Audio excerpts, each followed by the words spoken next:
This is the Turbo Racing C81. It's a 1/76 scale mini monster truck, and every single time I feature Turbo Racing products on my channel, and I have done a couple of them now, I'm always really pleased with how well they perform. Today we are going to get this unboxed. We're going to take a look at what we get. We're then going to give this little truck a run. So let's begin, let's get it out of the box and find out what we get. So let's take a closer look at what we get in the box. Now we've got the truck itself. We will take a closer look at this later on.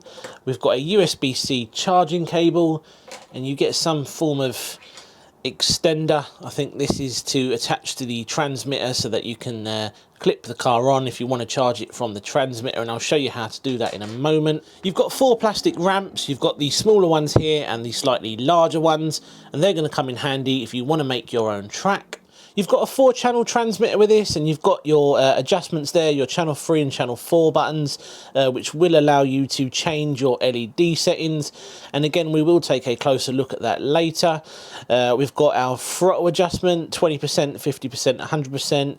And as you would expect, you've got your dual rate settings, your throttle trim, steering trim, everything you'd expect on a ready-to-run transmitter is there. And I've used these before, like I said at the start of the video, with previous Turbo Racing products, and these things aren't too bad. You also get a black and white manual, and it's definitely worth a read, so check this out if you want to know how to adjust all the different settings that you get with the little truck. And here it is then. This is the Turbo Racing C81, and just like the other products from Turbo Racing, this thing is really impressive considering its size. Now you've got a 75 milliamp hour inbuilt LiPo battery. I think it actually states that it's got a 40 milliamp hour battery on the Banggood website, but this definitely has a 75 milliamp hour battery.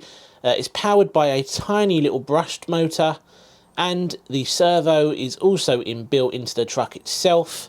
Overall, a very impressive little machine considering its size. You can also get these in yellow, but I think the black and the orange looks really good. You've got a couple of different options when it comes to charging. You can use the included USB-C charging cable.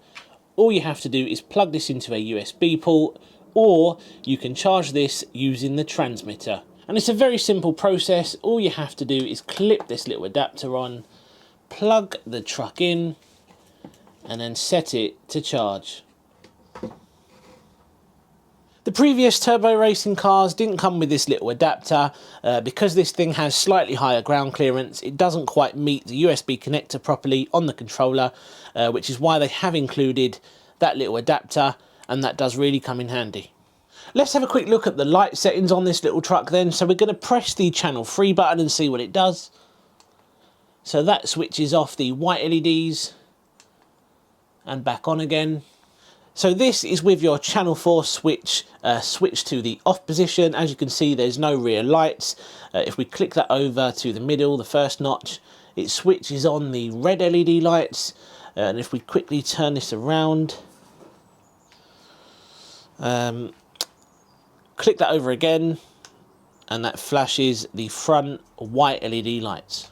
I think that's pretty much all there is to see in the box. Let's set up a very short track out in my back garden and see how this little truck performs.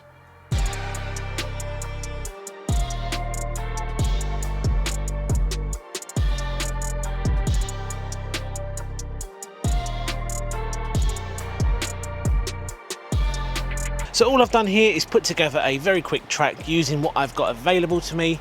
We're going to see how this little truck performs on my homemade track, so let's do it.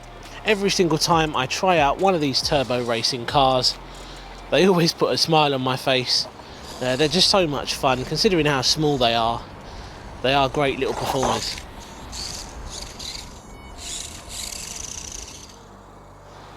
Now I have got the throttle set to 100%. I'm not sure if they've done something to the throttle on these, but it does feel a lot smoother compared to one of the first with the RX-7 that I tried. I think they've dialed things down a little bit. It does feel a lot easier to control, but that said, I'm still not great at controlling these things. They're just so tiny and, you know, so twitchy, but they are a lot of fun. I can't help but think, you know, if you had 2 or 3 of these running around on a homemade track, it would be really, really fun.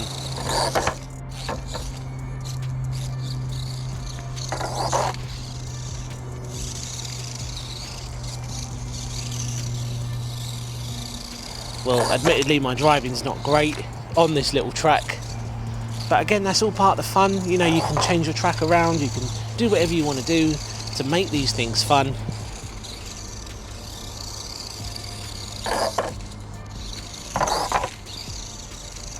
Yeah, I really do love these little things.